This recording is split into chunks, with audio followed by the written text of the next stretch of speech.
Okay, everyone, welcome back. We have another episode of Down the Line. I'm here with Nick, aka Stanzo. I'm Rob.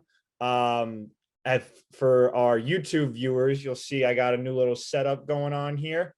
Made some changes to the room, took apart a big wardrobe in preparation for a big lifetime move. Nick, we're gonna have to welcome some new members to the Sartori family very soon. I'm gonna be a cat daddy. Uh, we got two cats coming. One's blinding to see shadows, and the other one's her son. So I wanted to almost introduce them. They'll be here this week, so I had to make some changes to the whole background and stuff. Get rid of some things, make some room for them. So I'm excited. We'll have them on the podcast a few times. They're very talkative. Once you get to know them.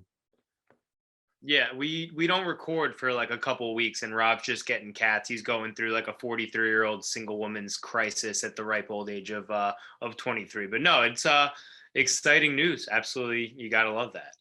Yeah, I'm pumped. Just to have pets again. I'm pumped about that. I'm a big cat person, so I think it's going to be exciting, and I hope all the listeners out here are excited for it. I think they're probably stoked, if I had to guess. They're probably pumping their fists like fuck. I mean, Yeah, it's kind of the move they were waiting for. It's almost like we were waiting on Cashman to make all these moves at the deadline, and then they're like, "All right, now that that's done, what's next?" And, like, all right. And here I am, ready to make a move, ready to make this move. They're like, these guys know a little bit of baseball. They're mildly entertaining, but when are they going to get a fucking cat? And now we're getting two. So you can't. We're getting two. Yeah, Exactly. I mean, it's just absolutely ridiculous. Speaking of big moves, the Yankees have been on an absolute tear ever since the trade deadline, the All-Star break. They added Anthony Rizzo, Joey Gallo, Andrew Heaney, if you want to consider that too. And they just been one of the better teams in baseball. I think, had they been the best team in baseball so far? I believe they're tied with the Rays for best record in baseball since the All-Star break. I mean, how big of a turnaround has this been? I feel like we've asked this question a lot, but this is a long enough stretch so far where I can feel a little bit more confident in this question. Do you feel that they're back? I think they've found a lot better of a brand of baseball. And I think a lot of the naysayers have been trying to say, oh, well, this stretch, yeah, they haven't really been playing anyone good. And I get it. You're not going to pump your chest about sweeping the Marlins, taking 2 out of 3 from the Orioles, or even 3 out of 4 from the Mariners, who are a good team. They're in the playoff race, but still a home series, you really should take 3 out of 4 for them if you're the Yankees. What encourages me is they were also 9-6 over the prior stretch against the Red Sox, the Rays, and the Astros, where they had a couple bullpen blunders mixed in. They blew 2 games. Winnable games, yeah. And they blew the Astros game. But like they were already playing a better brand of baseball before that. You bring in Joey Gallo, you bring in Anthony Rizzo. They both make immediate impacts. Rizzo pretty much single-handedly wins them the Miami series. Gallo hit the huge 3-run homer the other night. So I don't want to say they're back, but I think that they've put themselves in the right position to actually make these last 2 months, 6 weeks, whatever we have left in the season matter. Because realistically, they weren't in that position. They were very far back. So I think that they're in the conversation at least.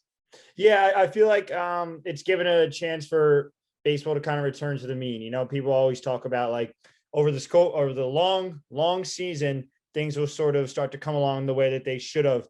And not that the Red Sox aren't necessarily a good team. I think that it's very clear that they proved everyone wrong. Regardless of the skid that they're on right now, they're a good team. They're a team you need to be afraid of at any point in the season. I mean, especially how the Yankees have played against them. Like there's no reason why Yankee fans should be saying anything about, how bad the Red Sox are. But I feel like you're starting to see both sides kind of come back to where they were most likely going to be at the season, with the Yankees having now a really good stretch and the Red Sox kind of start falling into a skid. It's kind of like, okay, this team's cooling down, this team's heating up. This is where they're supposed to be, right about this mark. Maybe the Red Sox still a little better, the Yankees still a little worse, but I think we're trending in that direction now, with the Blue Jays still just being unbelievably hot still. Yeah. And the Rays.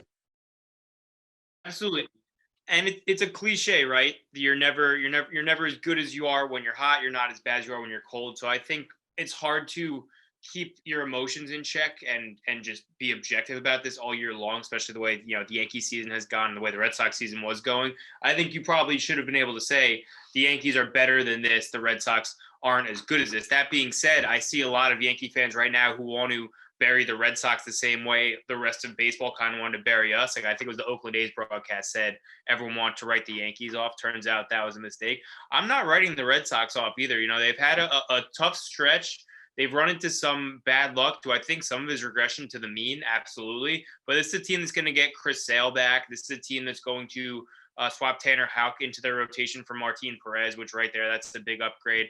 And they'll probably get Kyle Schwarber at some point this month as well, who's, obviously had a great year with the Nationals. So I think it's going to make for an interesting race. Like you said, I mean, the Rays are still in first. I don't see them running away with the division. Like I know they're 6 games up right now or whatever. I think without Glass now, I don't see them opening that lead up to like 10, 11 games or anything like that. So it'll be interesting to see them, the Red Sox, us, and then obviously the Blue Jays, like you said, have been absolutely unbelievable. So it's going to be a really interesting stretch. I really do believe that. Do you think I'm trying to compare races right now in terms of the AL East and the NL West? Which do you think is going to be the more competitive one? I mean, I kind of lean towards the West because I feel like that's where the best teams are out of like the all of National League. The 3 best teams in the National League are all in that division. I don't feel like the 3, if maybe even 4, if you want to, throw in the Blue Jays too in this conversation because they're playing so well. But like, I don't feel like the 3 best teams are in the AL East, in the AL. I still feel like the Astros and the White Sox are potentially better teams and, however it falls out. But I feel like that NL West race is still going to be the number one that like that is like the number one series to watch down the rest of the stretch. Oh, absolutely. I mean, you said it, those 3 teams are the best teams in the National League. Not to write off the Brewers, who have had a great year, but I mean, the NL East has just been a dumpster fire. I think even, all 3 of those teams, the Mets, the Phillies, and the Braves, maybe you could say this is kind of what you expected from the Phillies. All 3 of those teams are massively underperforming. And, you look at the American League, I still think that the Astros are the best team in the American League just because I think that lineup, they have some solid pitching depth. And then the White Sox, what they've been doing is incredible, albeit in a weaker division. The AL East though is going to be crazy. So I think you're right that the NL West is probably the crazier race, but at the same time, the American League East is a 4-way race. So like the National League West, it's a foregone conclusion that all 3 of those teams will be in the postseason or at least a wild card game to reach the postseason. The American League East, at least one of these teams is going home. So I think that race is going to be crazy. Is there a scenario where every AL East team makes the playoffs? Am I crazy? No, right? You can't have 4 teams in the same because it's only you have to win your division and then there's only 2 wild cards in the whole league. So the absolute most you can have is 3, which I don't know what we're probably about to see in both leagues this year. The wild cards coming from the same division, which obviously, the Oakland A's could throw a monkey wrench into that. I don't know that that's ever happened. I'm trying to think the last time that that's even happened in general, like in one league. Yeah, I'm just thinking that now. I'm like, is there a chance like we see? I mean, there's a good chance we see maybe the Red Sox, and I mean, how crazy of a game would that be? The Red Sox Yankees 1 game wild card. I mean, that would be unbelievable. Oh, I mean, I would lose my mind, but that's incredible baseball, especially if it ends up lining up where they both kind of pull away a little bit and you're lining up Garrett Cole and Chris Sale. I mean, that's as much as I would hate it as a Yankee fan, I'm sure as much as Red Sox fans would hate it. That's baseball porn. Like that's baseball theater at its finest. We were talking about this. What was it? I think it was Saturday. How it never hasn't felt like in a long time. It almost happened in 2018 with the Red Sox were just too good. How the Red Sox Yankees rivalry just hasn't had that like that juice. Like where it's like that extra factor. It's like, yes, it's the Red Sox Yankees. Yes, it's implied this is an amazing rivalry, but like the teams haven't been at their peak competitiveness at the same time. And like we said, 2018 was kind of the closest, but the Red Sox were just by far and away the best team in baseball that year. And I feel like with the Red Sox coming back a little bit, Yankees coming up a little bit, this might be here, and maybe it leads to this amazing wild card game that we're talking about, where the rivalry might feel like at its peak, more than it has in like a long time since like that Veritek A-Rod fight. Or I'm trying to think before that when it was, Mm-hmm. Yeah, I know. Absolutely. I mean, I think realistically, the part that sucks is that the Yankees have been dominated by the Red Sox this year. There's no two ways around it. You know what I'm Not even a saying? rivalry, yeah. I mean, they really realistically should have at least split that Fenway series. I would say 3 out of 4, but the Yankees honestly stole the Saturday game, the game that they did win. So, they've played a lot. They've played a lot better baseball against us this year. Do I think that they're necessarily a lot better of a team than us? No, but it's hard to have a quote unquote rivalry when one team is doing that well. It's the same thing in 2019 where the Yankees dominated the Red Sox in the season series. The reason 2018 is because the Red Sox was I feel like the rivalry kind of renewed a little bit was those teams played each other tight. I'm pretty sure the season series was like 10-9 Red Sox or something. So I think the Yankees honestly need to play better baseball against the Red Sox if the rivalry really wants to get renewed to where it is. But obviously if they face off in a wild card game, it would be crazy no matter what. That would be that would be a night where it's just like everyone in New York would feel like a Yankees fan because I feel like you just gotta minus the Mets fans, but like obviously, but I feel like anyone who's just kind of like a casual baseball fan or doesn't even watch or just like oh whatever baseball's on, like the people who are just like whatever about baseball, it's like you're a Yankees fan that night if you're in the New York area. Where would you rather? And I say rather, and they're both brutal. Where would you rather have to play a wild card game at Fenway Park or at Tropicana Field? Wow. I mean, take like the teams out of it. Like don't even think yeah in the mindset because like theoretically like the Rays and it's tough pitching wise too because if the Red Sox have Sale back, like obviously you don't want to face Chris Sale, but at the same time the Rays, even though they don't have Glass now, their bullpen is set up for it. But like take pitching out of the equation, just like strictly environment standpoint. Because Fenway, you look at it and it's going to be a crazy hostile environment. Obviously, everyone there's a Red Sox fan, and a handful of Yankee fans that make the trip up. The Trop, you'll have a good amount of Yankee fans in there. It's not going to be like a crazy hostile environment, but you know that some bullshit's going to happen, like that pop of DJ LeMahieu almost dropped in one of the last games. They're like that would fall and we would lose on that or something. I was going to say I think I would rather play the game at Fenway, and I think I honestly not the more I think about it, probably a pretty wide margin. The Trop would be probably the worst place to play a playoff baseball game just for the fact that if something shitty happens where it's just like, oh my God, it's the 8th inning and the ball hit a fucking catwalk. And you lose a playoff game on some BS like that. I would rather go into a hostile environment because honestly, when you play like a rival like that, your adrenaline is just as high as it would be at a home game. It's a little bit more, I think there's a higher intimidation factor because people aren't necessarily for you, but having someone against you is almost just as exciting because now you get to play prove it baseball, which I think the Yankees, the way they've played this year, that would almost fit their identity a little bit where it's like, hey, we need to prove to the world that we're good, and being in an environment like the Red Sox and going up against, again, like maybe taking the teams out a little bit, but going up against your rival and going up against their fans that are going to be screaming shit at you. I mean, that's as big of a prove it game as you're going to get. And I feel like going against in the Trop, it's just like, oh my God, we have to deal with whatever the hell is going to happen in this BS stadium and the Stingrays and the pool and all that BS. No, I totally agree with you. And I don't want to like it to come off as like I'm disrespecting Fenway or how like terrified I would be to have to watch a 1-game playoff there. Like Garrett Cole's had 2 starts at Fenway this year. They've both been bad. So but I would feel more okay with my season ending because Garrett Cole went to Fenway and they had a good offensive night against him. Then if we went to the Trop, had like a 2-run lead in the 9th and Kevin Kiermaier hits like a bases clearing pop up off the catwalk to like, I just couldn't deal with that bullshit. So I don't know. Hopefully neither. Hopefully either somehow they come back in the division or at least just get me the wild card game at Yankee Stadium. But both absolutely terrifying to think about. Well, yeah, both not a good situation to be in. That's why you just got to get. I mean, I think they're playing good enough baseball where they can near that first wild card spot. But I still personally think the division's a little bit out of hand.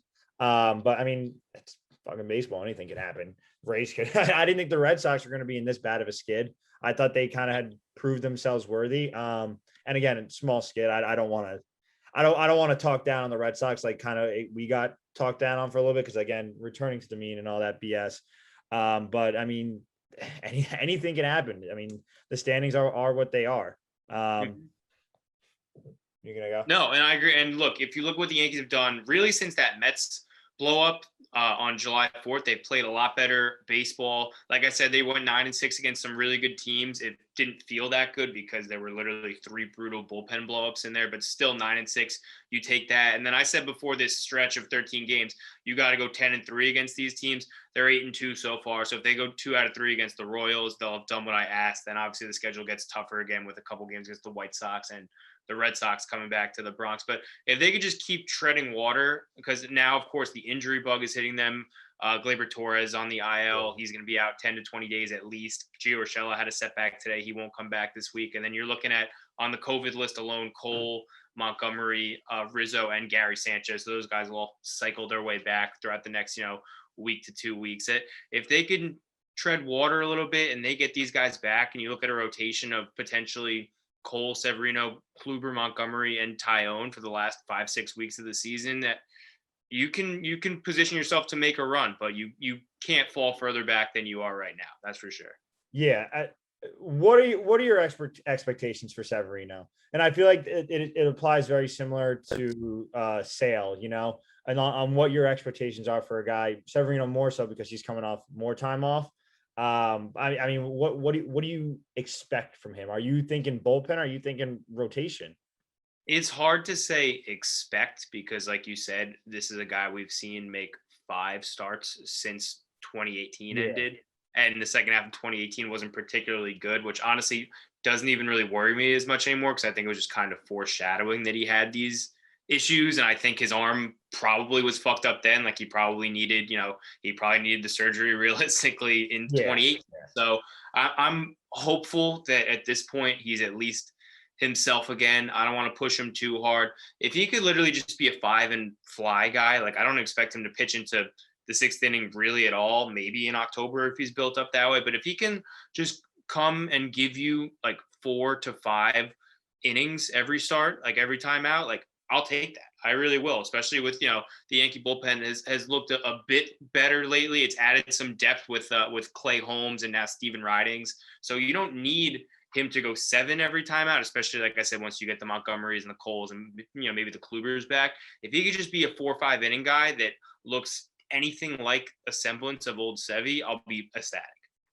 The thing that scares me about a guy coming off an injury like this, and what was he was hurt before the Tommy John too, right? Like it was something with his shoulder, wasn't it? Like before Tommy John, he was out before that. With the shoulder, and then Yeah, right. and then it was the elbow in spring training of 2020, like a couple weeks before COVID hit. Yeah, yeah. And then obviously the quad that he got when on during the rehab. So right, yeah. With someone like that, it makes me really nervous to think if he's going to be. Yes, he's going to tell us, and he's going to tell himself he's putting 100% into every pitch. But I'm a little nervous of the fact that he might be holding back a little bit to avoid an injury, because once you get hurt a few times, you really start thinking about it. And once you have these season-long injuries and these injuries that keep piling up one after another, I think you really start to hold back a little bit. And I'm not even nervous about something like his fastball. I think he's going to be like, I'm so hyped up. I'm so happy to be back. I'm going to start just pumping 100. But I'm talking about being able to throw your changeup, actually pronating, getting the movement on it, actually ripping off like a good slider that he's, that he needs like those second and third pitches to be the Luis Severino that we've seen be in the past. That's what I'm a little nervous about, is him mentally holding back a little bit just to avoid being like, hey, I want to be on this postseason roster. I feel like I deserve to be if the Yankees do make it to the postseason. Like I just need to stay healthy. And I'm a little afraid that he might hold back. And that comes from Aaron Boone, and that comes from Matt Blake and all those guys that are giving him the confidence to be like, hey man, like your stuff looks great. Like just go out there, be you, throw it as hard as you can. But I mean, there's always something in the back of your head. Like, I don't know if he's that type of guy that might be like, maybe I throw this one at 95, I don't get hurt again, 95%. So I don't know, that's the thing that is nerve wracking to me, someone coming like that. And, I was nervous about that with Tyone. I was nervous about that with Kluber, and they've proved me wrong so far. And I hope that everyone can do the same, but that's my like instant reaction to him coming back. It looks like in a recent bullpen, he looked pretty sharp though. I saw that slider breaking like a lot, like old Sevy. So I'm excited to see it. I'm just a little nervous out the gate.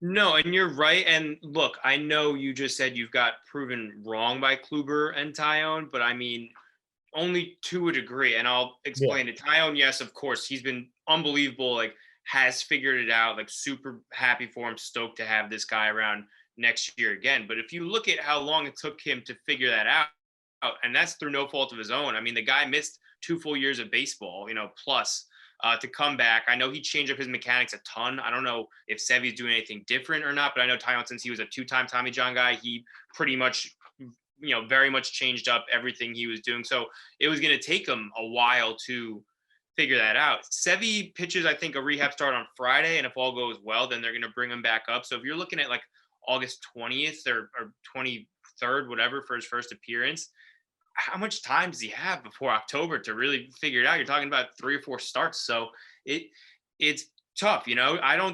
I'm more confident that we will see Luis Severino as what we remember him as at some point. I just don't know if it'll be this year. I'm just hoping. I mean, Yeah. if you tell me you can give me 3, 4 good innings every time out, fine with me. I'm really fine with that. But I mean, look, we'll see. I think even that is a little bit of wishful thinking. That's why I really would like to see him. I mean, obviously we need starters right now, so maybe he starts in the pen. But because of all the stuff I'm saying, where I'm not sure how confident he's going to be to go 100% with all of his pitches. If he just wants to be a fastball guy right now, put him in the bullpen. You know what I mean? I think he's going to be overwhelmingly effective in there. If he wanted to just be in fastball changeup while he's getting the confidence back and the slider, the confidence back, just to let it rip. If that's the way it's going to be out of the gate, then fine, put him in the bullpen, let him be a stud there, and see what the rest of the guys can do. But to start, I would like to see him in the bullpen. But I don't know. I mean, I don't know. I guess you're gonna have to see the injury situation based on how his rehab starts go. Yeah, and just one last thing, and then we'll move on to the National League East and our New York counterparts, the Mets. If the Yankees do end up with a playoff spot and they win a wild card game, or I guess even for a wild card game, this does matter to a degree. It's going to be a tough roster crunch to figure out which pitchers you're bringing. Like the rotation alone. Like let me just be in my wishful thinking mode. Everyone is back healthy. Let me dream for like a second, right? So you have Cole, you have Montgomery, you have Tyone, you have Kluber, and you have Sevy. Those are your 5 starters, right? So then what do you do with Domingo Herman, who's looked good at points this season? What do you do with Nestor Cortez Jr., who's been really good for us? Nate. Luis Gil has come up, and he's a guy, I know he's young, but he's got the kind of live arm where, hey, you say, hey, go let loose for an inning or two in the playoffs. That guy could do some serious damage against anybody. Then Yeah. you're talking about Steven Ridings, who's looked great. And then you have Clay Holmes has been good, and obviously the Britton, Loizaga, Green, Licky, who's had an underrated season, Chapman, if his elbow is not too fucked, which they got a good update on him today. So, like, that's going to be tough to figure out which 13 pitchers you're bringing in. These things always have a way of working themselves out, but I think it's interesting. It's an interesting juxtaposition to the last, however many years of Yankee baseball, where it's like, fuck, I don't know who's going to pitch in the playoffs. So it's like, wow, like we have a lot of guys who I actually would feel okay about handing the ball to in the playoffs. I mean, yeah, look at last year alone. We had to do this Garcia Hap BS because we were just like, I don't know who our third guy is. Like, We had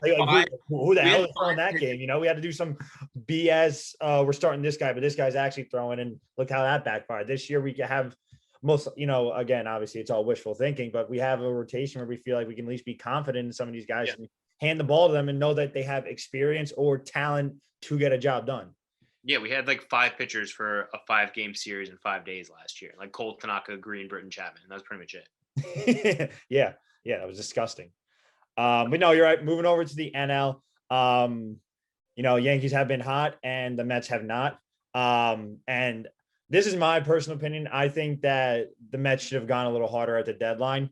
I think that the lack of urgency at the deadline by the front office kind of led to them getting on this pretty bad scale. I think they're 2-8 in the last 10. They've fallen out of first place to the Phillies, who granted have been playing unbelievable baseball. Zach Wheeler, potential front runner for the Cy Young right now. I mean, he has been I would say unbelievable. So. I mean, I'm trying to think who else. I mean, maybe one of those guys in the Brewers. I'm sure Walker Buehler is the current odds-on favorite, but really? I wouldn't correct you if you said Zach Wheeler might be the favorite.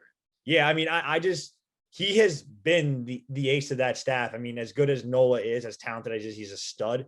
It's been Wheeler's staff this whole year. Nola has had a very inconsistent year. Yeah, Wheeler's no doubt been the ace there. Yeah. And I mean, you have potentially the MVP on the other side of the ball. What would you call that for baseball? Not the other side of the ball. The other side of the. I don't even know. I mean, I guess you're not really on the other side of your pitcher. I guess you're behind your pitcher. Just a gross statement by me. I retract that immediately. Yeah, what the baseball show? Yeah, on the offensive side of the ball. Fuck, I did it again.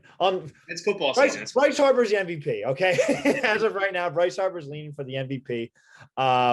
And I mean, the Mets have no answer for right now for this change. I mean, DeGrom's not coming back anytime soon. Taijuan Walker has been awful. Carrasco's been good, but I mean, are you really going to be relying your whole rotation on him? Syndergaard, I don't see him coming back anytime soon. If he does, it's like bullpen maybe. I mean, their offense can hit. I think they're last in the league in runs. Lindor's hurt. Javi Baez was their big move, and he's someone who strikes out 5 times a game. I mean, everyone wants to talk about the Yankees and strikeouts. I mean, the Mets do it just as much, if not more. They miss pitches down the middle. I mean, they've been a bad baseball team, and I said it again. I think that lack of urgency at the deadline kind of just made them stay complacent. If you go get Chris Bryant, if you go get, I mean, they weren't going to get Scherzer or Trey Turner because the Nationals weren't going to trade him in a division. But if you go get someone who was available at the deadline, like let's say maybe they got Rizzo or something like that, I think it could have, surged them a little bit, make them think kind of what it's done for the Yankees with Rizzo and Gallo, where it's like, okay, we're going for this. We're doing this right now. And I don't know. I feel like just adding Baez when you also needed more starting pitching, it was kind of a weak move by the Mets. Yeah, and I think it's tough. I want to kind of apologize to Mets fans because honestly, I've been on the train up until really almost this weekend, maybe about a week or so ago, that they got through that May and June where it felt like literally everyone on the injured list. Like I said, the 2019 Yankees was the craziest hit I've ever seen a team by injuries. I think even more so than this year, just because COVID is kind of a weird fugazi thing. So I don't really count it as much. But I think 2019 was the hardest I've ever seen a team hit by injuries, but I think that stretch for the Mets was the hardest I've ever seen a team hit like at once by injury. Oh my God. I was like everyone, literally everyone.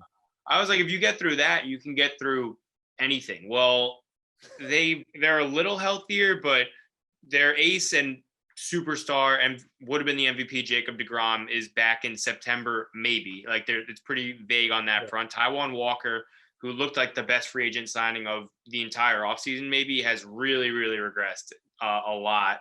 You basically only have Marcus Stroman in that rotation now. At that point, it's a guy you can really count on just because Carrasco just got back from an injury, and even though he's been good, and then McGill, who's a rookie. So, like, how much are you going to really depend on him? So their pitching depth is just shot. Conforto has never figured it out, similar to how Glaber hasn't figured it out. And then you're right, they didn't make a move really for a bat. They got Javi Baez, who actually left the game yesterday with a back injury. But I don't know. I want to say they should have gone a little harder at the deadline. But like at the same time, like besides Chris Bryant, I don't know who they're going to get. I mean, Jose Barrios, like the Blue Jays were very aggressive getting him. So like that was really the only difference making on the Mets could have gotten, because like you said, happen in division. So like other than that, like it's a little bit tough. Craig Kimbrell wasn't an option. You knew he was staying in Chicago because they made a deal because of his daughter's having some health issues. So the Cubs helped him out there and traded him to the White Sox. But it's I don't know. Listen, and I told my Met friends this. I predicted a sweep. I'm playing both sides a little bit here. I told my Phillies fan friends that they were going to sweep. I was right. But I told my Met fan friends, you guys aren't out of this, because at the end of the day, everything I just said about the Mets, I don't think the Braves or the Phillies are that good. Like, I don't think either of them are good. So I think this division is going to come down to the final weekend. This is like the opposite. They're the opposite of the NL West and the AL East, I think, in that it is going to be like last man standing type thing. Like, okay, who can just stay over 500? This is like, it's like the NFC East kind of, in the situation we had last year. It's literally exactly that. Just someone in this division stay over 500, and I promise you'll get a home playoff game. That is literally all you have to worry about. Like, and none of them, I feel like, have any interest in doing it. Like, I know at some point that this Phillies bullpen is probably going to blow up. I mean, Zach Wheeler has been unbelievable. Bryce Harper's been unbelievable, but they can only carry a team for so long. And I mean, the Braves, I mean, who the hell knows what they are? They've been so inconsistent all year. I don't want to say a run is definitely, coming from them, because I would have thought that a while ago, and it still hasn't happened yet.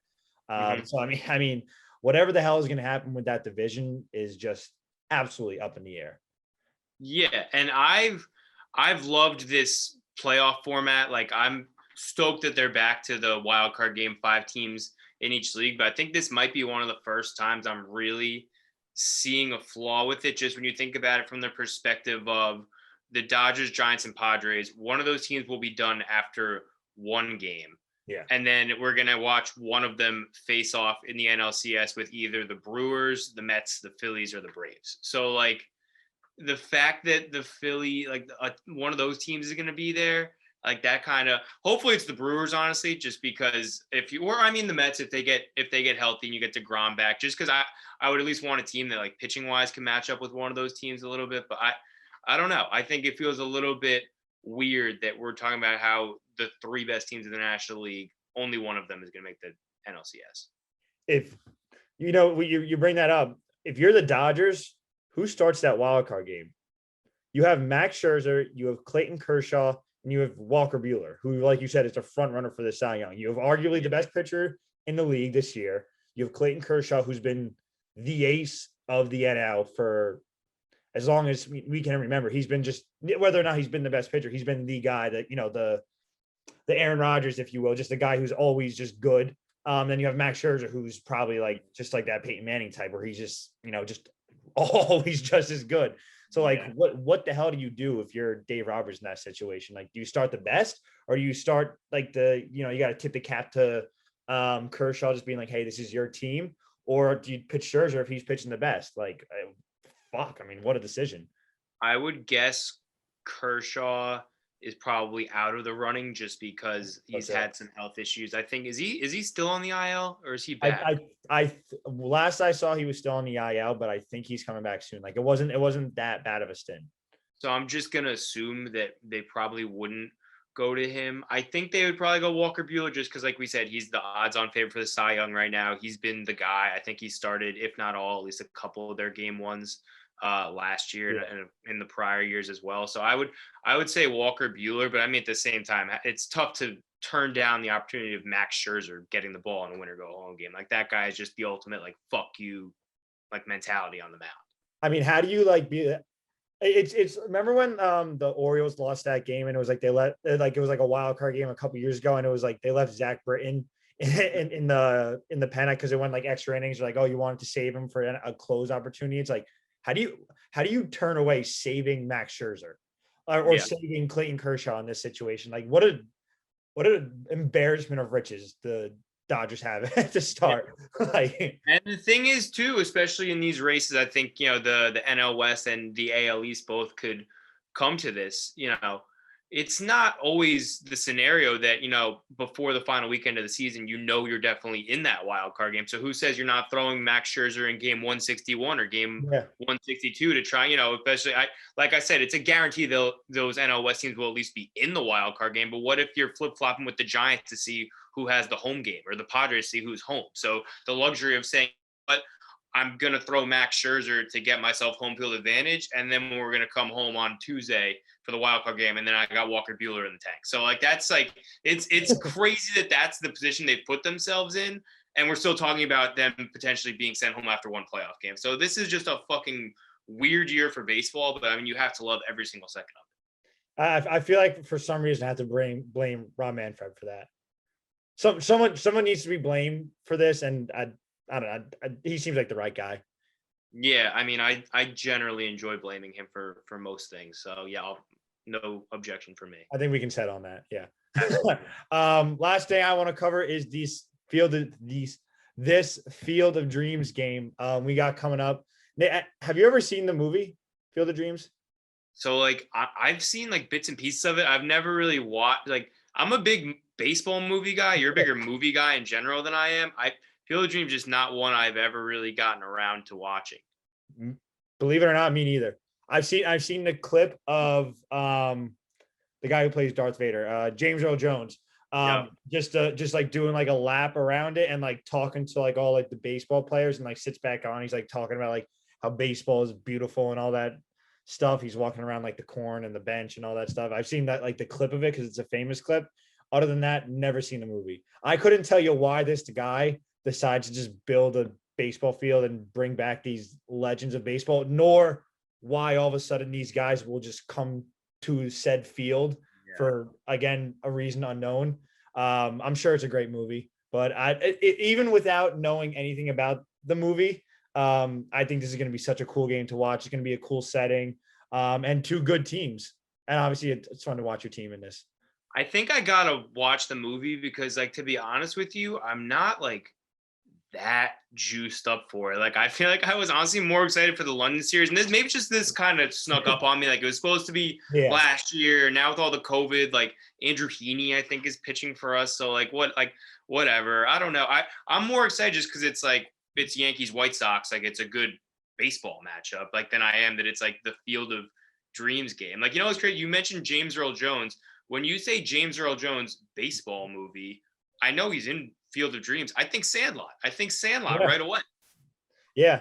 He's the guy with the dog at the end. You're 100% right. I mean, I honestly forgot about that. Kind of a baseball movie legend. If this was the Sandlot game where they like recreated like what that field like looked like, and you gave like, and the alternate jerseys were some form of like almost like kind of Sandlot like attire. Like, I'm not saying the guys would wear jeans, but you catch my you could do something kind of cool. Like, I'd be more juiced up for that. Like, I've watched The Sandlot a billion times. That's a movie I've seen a lot. I was gonna ask, based on this, like, what is like, you have one baseball movie to watch. What is it? It's like, I don't know if it's like going to be a popular answer. I'm a sucker for Little Big League. I fucking love that. I kind of had a feeling you were going to say that one. That's a great movie. I like Rookie of the Year a lot too. I mean, 42 is obviously great. I was just watching The Natural last night. The Rookie's a good one. Like, Pride of the Yankees is a good one. 61. Like, they're all, there's a ton of really good. 61 is right up there for me too. Like, there's a ton of good ones. I had never seen Field of Dreams. Like, you left out Bull Durham too, which is actually, it's one of those movies that people quote all the time, and they're like, they'll say the quote to the movie, and they're like, "What movie is that?" And you're like, "I don't fucking know." Like, I seen Bull Durham like once, and they're like, "Oh, that's Bull Durham. Oh, you thought you knew baseball." I'm like, no, like, I don't know every quote. I know the guy calls the pitcher meat all the time, and like that's pretty much it. like even Major League is like way more culturally relevant, like holding up than Field of Dreams. Like, I don't know if it's like a generational thing, but generational thing.